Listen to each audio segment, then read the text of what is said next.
I use a lot of different services and most of them are subscription based like Adobe Creative Cloud or Netflix or Game Pass, and I'm not a big fan of subscriptions, but there are a couple that just provide so much value to me that it kind of starts justifying the price over time. And I want to start out with the best service that I pay for, and that is Spotify. Now, before you explode, hear me out. The one big reason why I use Spotify over any other music streaming app is because of Spotify Connect.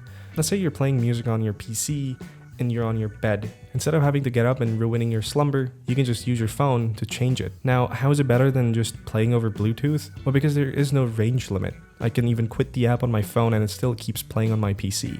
The only thing you need is an internet connection. My setup is kind of spread out. I have an Android phone, an iPhone, a Windows PC, and a MacBook.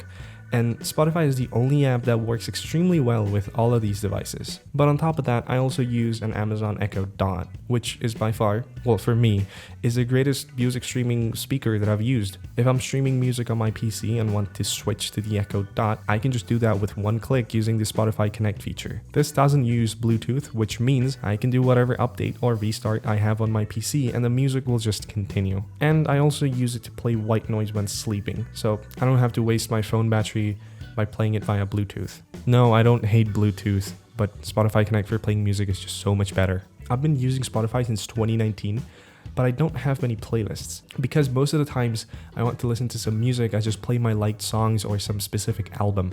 So switching to a different streaming app would be easy, but I haven't found anything that even comes close to Spotify Connect. Also, because I have a student's account, it costs me like 70 cents for Spotify Premium.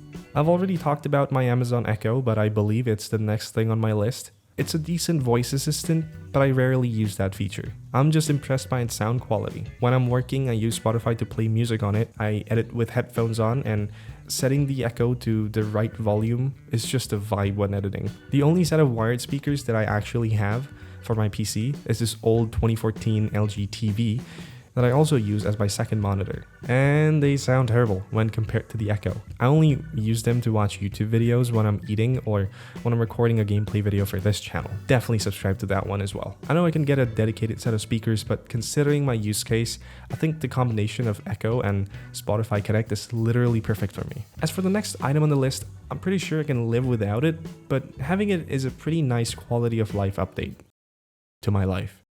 I'm talking about YouTube Premium. The primary reason was the ad-free experience, but there are so many more features that I don't see YouTube advertising more of. Like for example, background play, where I'm watching a video on my phone and if I turn it off or just switch to a different app, the audio keeps playing. Also, if I close the tab while watching a video and open YouTube on a different device, I can continue watching from right where I left. Also, the last feature that I don't use a lot, but I appreciate having it, is being able to download videos. I have it set to automatic downloads and have dedicated 10 gigs of space to it on my phone, so when I lose access to the internet, I have plenty of videos to watch. To be completely honest though, I've only found this feature to be useful when I was on a plane. Other than that, I don't watch YouTube when I'm outside or when I'm offline. YouTube Premium costs me about $2 a month and it's a family plan where I can add 4 other members. The next item on the list is Google Photos. I use it mainly to back up my photos to the cloud and also share photos in the family photos group. I don't use iCloud because there are many different devices in our household.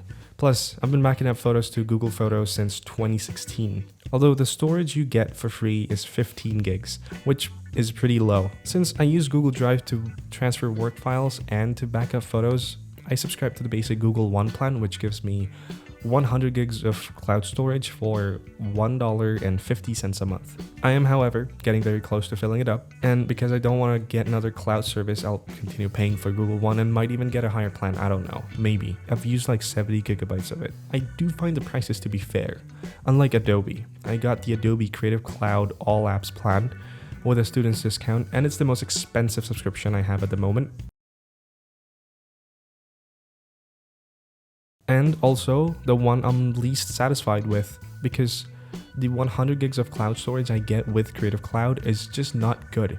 Like the libraries don't sync very well and it's just buggy when I'm downloading files from it. Also, I don't know how, but somehow they always manage to break the apps with each new update. They're very poorly optimized and crash multiple times, I've heard many people say that Premiere runs kind of better on Mac, and since I got a MacBook Pro recently, I'll be running a few tests and maybe even edit this video on it. But today we're not talking about subscriptions that I hate, we're talking about the ones that I like. So let's talk about the final one, Xbox Game Pass. However, Game Pass is kind of a mixed bag for me.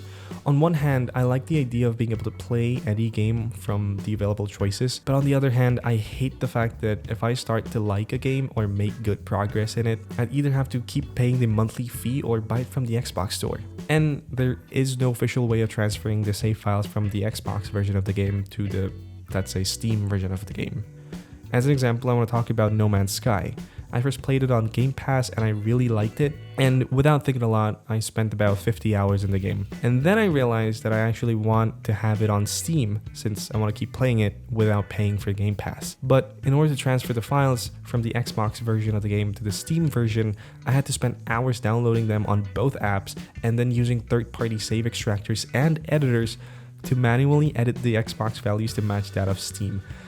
I was relieved when it worked, but I am never going to do that again for any other game. So now I basically use Xbox Game Pass to test out new games that I might want to get on Steam.